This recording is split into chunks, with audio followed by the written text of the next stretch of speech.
وَلِلَّهِ الْأَسْمَاءُ الْحُسْنَى فَادْعُوهُ بِهَا. Assalamu alaikum wa rahmatullahi wa barakatuh. Nahmaduhu wa nusalli ala rasulihil kareem. Amma ba'd. Fa'auzu billahi minash shaitanir rajim. Bismillahir rahmanir rahim. Rabbi shrah li sadri wa yassir li amri wahlul uqdatam min lisani yafqahu qawli. Today we will discuss the name of Allah, the most gracious, Al-Ghafoor. Al-Ghafoor means the one who forgives immensely, the one who forgives a lot.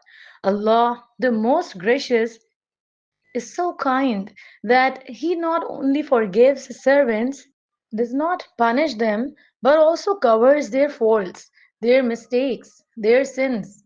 Allah, the most gracious, loves that His servants ask for forgiveness. Asking for forgiveness for sins is absolutely good for a person's own good. Whenever a servant realizes and turns back, the door of repentance is open. It is mentioned in Hadith that the door of repentance is open until the time of person's death comes, or the sun does not rise from the west. Then there are two types of istighfar. One is general istighfar and one is specific istighfar. General istighfar, so a person should keep doing it in general because a person does not know which word that comes out of his mouth or his action or what happened to a person will cause pain to that person. And if it is not according to the will of Allah subhanahu wa ta'ala, then he should keep asking for general forgiveness. Keep asking for forgiveness while standing and sitting. Keep remembering his sins if he wants. This is the way of a believing servant. General istighfar is done for minor sins, also for the thoughts that come to the heart or on the intentions of man, on the whispers. Then, similarly, other types of sins are those that are committed by the hands and feet of man, which are committed by the limbs of man. A man should make special istighfar for them because when a man intends to do something and then takes action in it, then he really becomes a sinner. Evils will be committed by man, but those who have turned to Allah Almighty, admitted their mistake, and then reformed themselves again, then Allah Almighty will definitely forgive such people. When a man makes a mistake and realizes, then he should not delay in returning. In Surah Az-Zumar, verse 53, this قل يا عبادي الذين أسرفوا على أنفسهم لا تقنطوا من رحمة الله إن الله يغفر الذنوب جميعا إنه هو الغفور الرحيم. Translation: O my servants, who have wronged themselves, do not despair of the mercy of Allah. Indeed, Allah forgives all sins.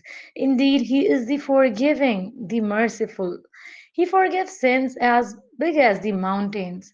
That is, Allah subhanahu wa ta'ala looks at His mercy, not at the sin of a servant.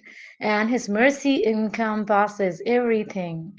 Then, even after committing major sins, if a person feels ashamed and leaves the sin and he turns to Allah Almighty, then Allah Almighty forgives him even for these major sins. Even a sin like shirk, that can also be forgiven.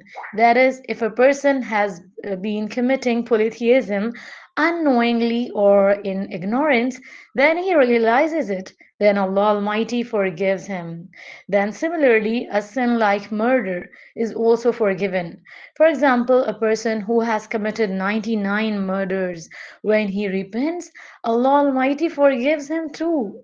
Subhanallah. Similarly, it is wrong to kill someone, but killing someone's honor, this is also not a minor sin. And similarly, one of the major sins is stealing. If a person regrets stealing, feels ashamed, and wants to make amends, then Allah Almighty has also opened the door of seeking forgiveness for him so that he may come under the mercy of Allah and seek forgiveness for his sins. Similarly, one of the major sins is fleeing from war, but the door of repentance is open even for a person who has committed this major sin. It is mentioned in Hadith, أستغفر الله الذي لا إله إلا هو الحي القيوم وأتوب إليه. If he recites this supplication, his sins will be forgiven, inshallah. Similarly, if a person injustices someone or commits an act of indecency, then the door of repentance is also open for him. The Prophet ﷺ said, there is no servant who commits a sin, then performs ablution properly, prays 2 rakahs, and then seeks forgiveness. But Allah Almighty forgives his sins. This is also called prayer of repentance. This shows that the biggest sins are forgiven through repentance. Now we have come to know that our Lord is forgiving, merciful, so it becomes our responsibility that, first of all, we should keep seeking forgiveness generally and specifically. Then we should ask forgiveness even for thoughts of the heart, and we should keep seeking forgiveness for even the biggest sins committed by a person. The Prophet ﷺ used to seek forgiveness 70 to 100 times a day, although all his sins were forgiven.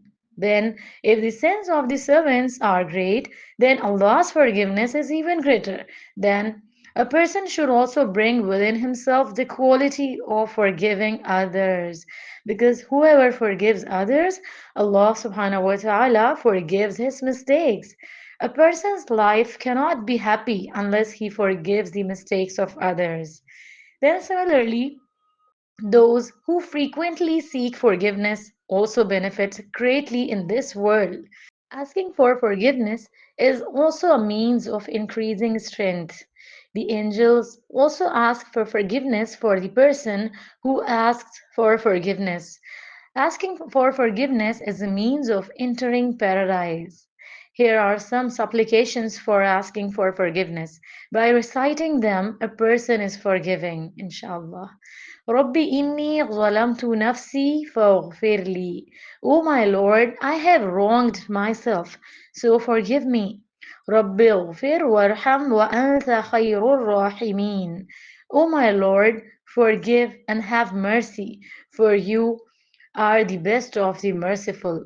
Then Sayyid al-Istighfar, which is the means of forgiveness of all sins. May Allah Almighty grant us the ability to act and forgive all our sins. Ameen Ya Rabbal Alameen. Wa akhiru da'wana ani alhamdulillahi Rabbil Alameen. Subhanak Allahumma wa bihamdika. Ashhadu an la ilaha illa anta. Astaghfiruka wa atubu ilayk. Assalamu alaikum wa rahmatullahi wa barakatuh.